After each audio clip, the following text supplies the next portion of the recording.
कमर का बेटा, उम्मीद है आप में इतनी हिम्मत और गैरत होगी कि आप ये वीडियो चलाएंगे। सबसे पहले पिटीशन दायर करना इतना बड़ा गुनाह हो गया कि आप रात को आते हैं, रेंजर हर बार क्या कोई एफआईआर नहीं है, बगैर ऐसे आती है कोई बड़ा कोई दहशतगर्द अंदर छुपा हुआ है, इतनी नफरी लेकर आ रही है, गिरफ्तार कर रही है। हमने बोला भाई मारना है हमें भी ले जाओ, अभी उन पर बेतहाशा तशद्दुद हो रहा होगा। वो नर का बच्चा है, वो नर का बच्चा है, वो उसने हमें बोला, उसने बोला मार दोगे आखिरी दम तक खड़ा दूंगा, जब तक इंसानी जिस्म में जान है, जितनी मेरी जान रही मैं पीछे नहीं हटूंगा। मार देंगे, पहले भी मार दिए, लेकिन ये मैं आज जितनी भी आवाम है आज हमारे साथ हो रहा है, क्योंकि किसी हम भुगत लेंगे।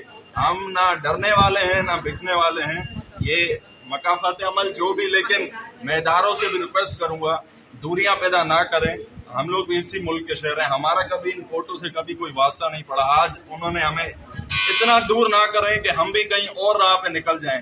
जो लोग बलोचिस्तान में लोग निकले हुए हैं उनकी भी महरूमियां हैं। कोई नहीं चाहता अपनी रियासत के खिलाफ लड़ना, ना हम चाहते हैं। आपको दहशतगर्द कोई नजर आ रहा है इधर, हमारे हाथ में कोई क्लाशने कोई भी नहीं है। बैठे हैं, मैंने उनसे रेंजर्स के जो अफसरान थे मैंने बोला बैठ के बात कर लें, मामला हल हो जाएगा। अभी हमें पता नहीं, हम रास्ते में जाएंगे हमें भी मार लेंगे, आपने हमारी वीडियो देख ली, हम मरने के लिए तैयार हैं। बाकी मैं उर्दू स्पीकिंग जितने भी हमारे भाई उनको ये बोलूंगा कि निसार शेर है, सिंधी बच्चा है, खड़ा रहे।